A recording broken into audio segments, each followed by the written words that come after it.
Isang tingin pa lang sa lechong ito, tiyak mapapahawa ka na sa batok mo. Ang jumbo lechon kasing ito, putok-batok talaga. Ang viral lechon, na umabot sa 98 kilos ang bigat, handa na magkasintang Roxanne at Bobby mula Tagbilaran, Bohol. Ang okasyon po ay pamanhikan. Sa laki ng kanilang handa, hindi na raw ito magkasya sa kanilang mesa. Awag guys, ang baboy, usa kalamisahan. Sobrang Nagulat nagulat kami talaga kami na siya. kasi hindi namin inakala na ganun umabot yung ganun kalaki yung baboy. Ang baboy na kanilang nilechon, binili daw mismo ni Bobby para sa kanilang pamamanhikan.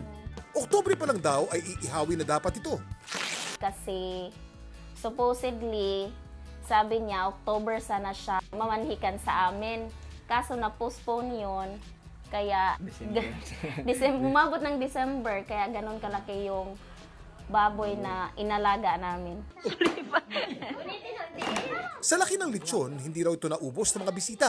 Simula December 27 hanggang ngayon po, meron pa pong sobra at nasa ref po namin. At ang nagawa po naming ulam noon ay paksiw, pagpiprito. Kuya Kim, bakit napaubilian natin, mga Pinoy, na maghanda ng lechon tuwing may okasyon? Kuya Kim, ano na?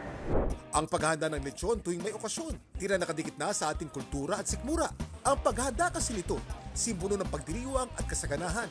May kamahalan din kasi magpalechon, kaya mas nagiging espesyal ang pagdiriwang kapag ito ang handa.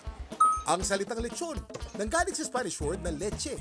Ibig sabihin, milk o gatas. Ang mga nililitsyon kasi noon, mga batang baboy na nagpapasuso o dumedede pa sa kanilang mga ina. Mga Kastila man ang nagpangalan sa lechon. Alam niyo ba na bago pa man tayo sakupin ng mga banyaga, ang pag-ihaw o paglilitsyon ng baboy ay ginagawa na ng ating mga ninuno? Pero alam niyo ba kung anong tinuturing na lechon capital ng Pilipinas? Ito ang La Loma sa Quezon City. Ito po si Kuya Kim na nagpapaalala. Dahan-dahan lang sa pagkain ng lechon para hindi tayo madali ng alta presyon.